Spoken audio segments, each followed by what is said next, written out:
চিংড়ি মাছের মালাইকারি। জানি তোমরা সবাই পারো রান্না করতে, তো আমি কিভাবে রান্না করছি সেটাই তোমাদের দেখাবো, কারণ এক একজনের রান্না এক এক রকম। তো চলো আমি কিভাবে রান্না করছি তোমাদেরকে দেখাই। তার আগে বলে রাখি, তোমরা যদি আমার এই ভিডিওটা ইউটিউব থেকে দেখে থাকো সাবস্ক্রাইব করে দিও, আর ফেসবুক প্রোফাইল থেকে দেখে থাকলে পেজটিকে ফলো করে দিও। তো প্রথমেই দেখো এখানে মাছ নিয়ে নিয়েছি।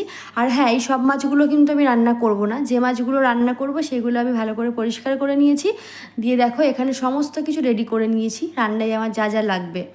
তো দেখো এখানে মাছগুলোকে এরপরে আমি লবণ হলুদ মাখিয়ে নিচ্ছি। লবণ হলুদ মাখিয়ে নিয়েছি, এরপরে কড়াই বসিয়ে দিয়ে দিচ্ছি সর্ষের তেল। সর্ষের তেলটাকে দিয়ে ভালো করে গরম করে এরপরে আমি একে একে মাছগুলোকে দিয়ে দেবো। তো দেখো মাছগুলোকে আমি সব দিয়ে দিয়েছি, এরপর ভালো করে এপিট ওপিট দুপিটি ভেজে নেব। তো ভালো করে মাছটাকে ভেজে নিচ্ছি। তোমরা কিন্তু অবশ্যই জানাবে আমার এই রান্নার ভিডিওগুলো তোমাদের কেমন লাগে। তো দেখো এখানে কিন্তু মাছগুলো বেশ ভাজা হয়ে গেছে, এরপরে আমি এক এক করে মাছগুলোকে তুলে নেব।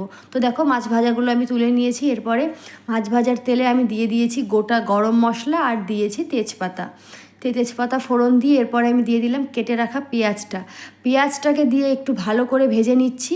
পেঁয়াজটা ভাজা হয়ে গেলে এরপরে আমি দিয়ে দেব সুন্দর কালার আসার জন্য কিছুটা চিনি। চিনি দিয়ে আবারও সব ভালো করে ভেজে নেব। চিনি দিয়ে দেখো ভালো করে ভেজে নিয়েছি, এরপর আমি দিয়ে দেবো এখানে একটা টমেটো কাটাটা দিয়ে ভালো করে আবারও সব মিশিয়ে নেব। তো দেখো ভালো করে ভেজে নিয়েছি পেঁয়াজ আর টমেটোটা। এরপরে আমি এখানে দিয়ে দেবো পেস্ট করা মশলাটা, যেটা আমি আগে থেকে করে রেখেছিলাম। এখানে আছে আদা, রসুন, কাঁচা লঙ্কা আর কিছুটা গোটা ধনে।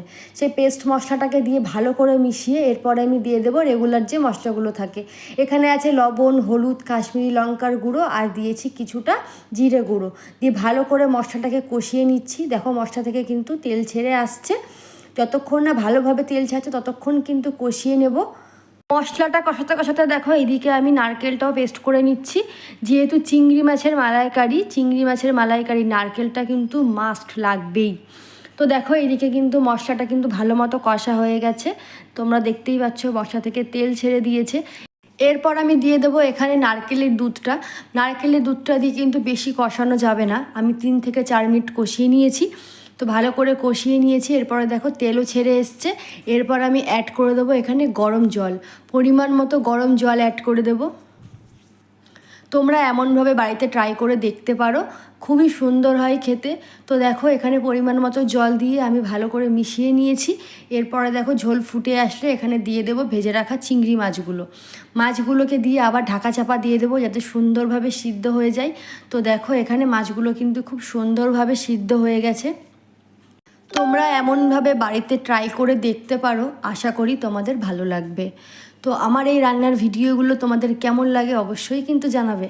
তো দেখো মাছগুলো খুব সুন্দরভাবে সিদ্ধ হয়ে গেছে, এরপরে কিছুটা ঘি আর গুঁড়ো গরম মশলা দিয়ে নামিয়ে নিলেই কিন্তু আমাদের চিংড়ি মাছের মালাইকারি পুরোপুরি রেডি। তো চলো বন্ধুরা, আজকের মতো এইটুকুই। সবাই ভালো থেকো, সুস্থ থেকো, টাটা বন্ধুরা।